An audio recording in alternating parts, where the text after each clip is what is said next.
नमस्कार। चलिए आज के इस खास एक्सप्लेनर में बिना किसी देरी के सीधे काम की बात पर आते हैं। जरा सोचिए, महीनों या शायद सालों की कड़ी मेहनत, वो रात दिन की पढ़ाई और वो सब कुछ महज एक छोटी सी तकनीकी या प्रशासनिक गलती की वजह से पल भर में खत्म हो जाए।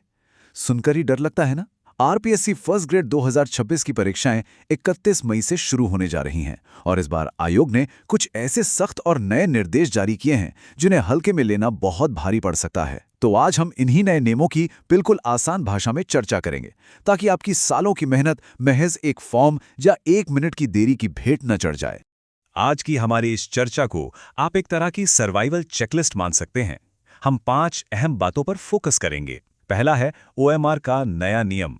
फिर देखेंगे परीक्षा से पहले की टाइमलाइन। तीसरा है मुफ्त यात्रा के लिए रजिस्ट्रेशन की प्रक्रिया।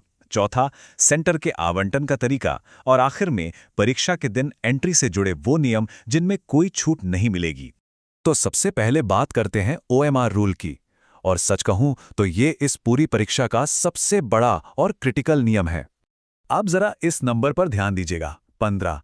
आपको पता है, हाल ही में स्कूल व्याख्याता के एक रिजल्ट में लगभग 450 अभ्यर्थी केवल इसलिए अयोग्य घोषित कर दिए गए क्योंकि उन्होंने इस एक रूल को इग्नोर किया था। परीक्षा में आपके सामने कुल 150 प्रश्न होंगे। आरपीएससी का नियम बिल्कुल साफ है, आप 10% से ज्यादा प्रश्नों को पूरी तरह खाली नहीं छोड़ सकते। यानी अगर आपने 15 प्रश्नों से ज्यादा में कोई भी गोला नहीं भरा, यहां तक कि वो जो नया 5वां विकल्प है वो भी नहीं, तो आपकी कॉपी चेक ही नहीं होगी, आप सीधे रेस से बाहर। 4-5 सवाल छूट जाएं तो चलिए कोई बात नहीं, लेकिन 15 से ज्यादा सवाल किसी भी कीमत पर ब्लैंक नहीं छूटने चाहिए। लेकिन घबराइए मत, इस बड़ी गड़बड़ से बचने के लिए आयोग ने एक समाधान भी दिया है। परीक्षा के आखिर में आपको 10 मिनट का एक्स्ट्रा टाइम मिलेगा और ये 10 मिनट सिर्फ और सिर्फ ओएमआर शीट में उस 5वें विकल्प को भरने के लिए हैं, यानी उन सवालों के लिए जिन्हें आप अटेम्प्ट नहीं करना चाहते।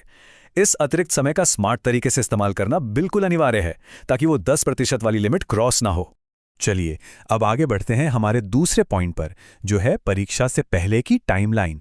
31 मई से 11 जून के बीच होने वाले इन एग्जाम्स के लिए परीक्षा से ठीक पहले के 7 दिन बहुत ही क्रूशियल होने वाले हैं। एक सटीक क्रोनोलॉजी समझना बहुत जरूरी है। परीक्षा से ठीक 7 दिन पहले आप एसएसओ पोर्टल पर जाकर अपने जिले की जानकारी देख पाएंगे ताकि सफर की प्लानिंग हो सके। फिर एग्जाम से 3 दिन पहले आयोग की वेबसाइट पर आपके असली एडमिट कार्ड आ जाएंगे। और सबसे जरूरी बात, परीक्षा से 36 घंटे पहले राजस्थान रोडवेज के पोर्टल पर मुफ्त यात्रा का रजिस्ट्रेशन करना अनिवार्य है। और इसी 36 घंटे वाले डेडलाइन से जुड़ता है हमारा तीसरा पॉइंट, मुफ्त बस यात्रा। पहले क्या होता था, बस में चढ़े, कंडक्टर को एडमिट कार्ड दिखाया और हो गई आपकी फ्री यात्रा, है ना। लेकिन अब पॉलिसी पूरी तरह बदल गई है। सिर्फ एडमिट कार्ड दिखाना अब काफी नहीं है। अब आपको राजस्थान रोडवेज यानी आरएसआरटीसी के ऑनलाइन पोर्टल पर जाना होगा। वहां अपना नाम, रोल नंबर भरकर एडमिट कार्ड अपलोड करना होगा। इसके बाद एक ओटीपी आएगा। उसे वेरीफाई करने के बाद जो रसीद जनरेट होगी उसका प्रिंट आउट लेना बिल्कुल अनिवार्य है। यही प्रिंट आउट आपको बस में दिखाना होगा। याद रखिए, ये पूरी प्रक्रिया परीक्षा से 36 घंटे पहले हो जानी चाहिए और आपका ये पास एग्जाम से 2 दिन पहले से लेकर 2 दिन बाद तक वैलिड रहेगा। चलिए अब चौथे पॉइंट की तरफ बढ़ते हैं। आखिर आपका एग्जाम सेंटर कहाँ आएगा? आपका सेंटर इस बात पर डिपेंड करेगा कि आपका विषय कौन सा है। जो सामान्य विषय हैं, जिनकी परीक्षा 31 मई से 5 जून के बीच है, उनके सेंटर राजस्थान के 30 अलग-अलग शहरों में आ सकते हैं। लेकिन अगर आपका विषय समाजशास्त्र, अर्थशास्त्र, संगीत, चित्रकला, उर्दू या पंजाबी है, जिनके एग्जाम 6 से 11 जून के बीच हैं, तो आपका सेंटर सख्ती से केवल जयपुर में ही आएगा।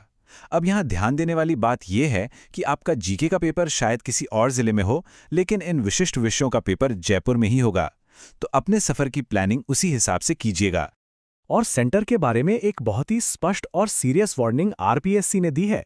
हम सब अक्सर गूगल मैप्स पे भरोसा करते हैं ना, लेकिन आयोग ने साफ कहा है कि तकनीकी गड़बड़ियों के कारण कई बार मैप्स पर सेंटर की गलत लोकेशन आ जाती है। इसलिए ये कड़वी लेकिन बहुत जरूरी सलाह है कि परीक्षा से 1 दिन पहले जाकर खुद अपने सेंटर को भौतिक रूप से यानी फिजिकली चेक कर लें। एग्जाम की सुबह सड़कों पर भटकने और पैनिक होने से बचने का बस यही एक सुरक्षित तरीका है। और अब आते हैं हमारे आखिरी और सबसे नॉन नेगोशिएबल पॉइंट पर, परीक्षा के दिन एंट्री के नियम। आपकी साल भर की मेहनत, दिन रात की पढ़ाई, सब कुछ प्रवेश द्वार पर आकर इस एक संख्या पर टिक जाती है, 60 मिनट। परीक्षा शुरू होने से ठीक 60 मिनट पहले गेट हर हाल में बंद कर दिए जाएंगे। कोई बहाना नहीं चलेगा। उदाहरण के लिए, अगर परीक्षा सुबह 10 बजे शुरू होनी है तो गेट 9 बजे बंद हो जाएंगे। अगर कोई 9:01 पर भी पहुंचता है तो उसे सीधे बाहर रोक दिया जाएगा। इसीलिए घर से निकलते वक्त इतना मार्जिन लेकर चलिए कि आप समय से पहले पहुंचें और शांति से चेकिंग करवा सकें। और हाँ, एग्जाम की सुबह अपना बैग पैक करते वक्त कुछ चीजें डबल चेक कर लीजिएगा। सिर्फ एडमिट कार्ड से काम नहीं चलेगा।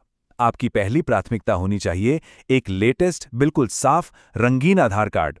अगर आपका आधार कार्ड बहुत पुराना है या उसमें फोटो धुंधली है तो बैकअप के तौर पर कोई और ओरिजिनल आईडी जैसे वोटर आईडी, ड्राइविंग लाइसेंस या पासपोर्ट जरूर साथ रखें।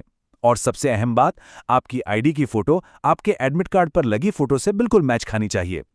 बिना साफ और मैचिंग फोटो वाली आईडी के आपको अंदर नहीं जाने दिया जाएगा। तो क्या आपने इन सभी नियमों को अच्छे से समझ लिया है? देखिए, एक सरकारी परीक्षा पास करना सिर्फ किताबों को रट लेने का खेल नहीं है। सिस्टम के इन प्रशासनिक नियमों को स्मार्ट तरीके से नेविगेट करना भी आपकी सफलता का ही एक बहुत बड़ा हिस्सा है। ओएमआर का वो 5वां विकल्प, टाइमलाइन, रोडवेज का नया पास सिस्टम, सेंटर की सटीक लोकेशन और वो 60 मिनट पहले की एंट्री, अगर ये सब आपके दिमाग में क्लियर हैं तो आपका पूरा ध्यान सिर्फ और सिर्फ पेपर सॉल्व करने पर होगा। और यही चीज आपको बिना किसी बाधा के सफलता तक ले जाएगी। इस एक्सप्लेनर से जुड़ने के लिए आपका बहुत बहुत धन्यवाद और आगामी परीक्षाओं के लिए आपको ढेरों शुभकामनाएं।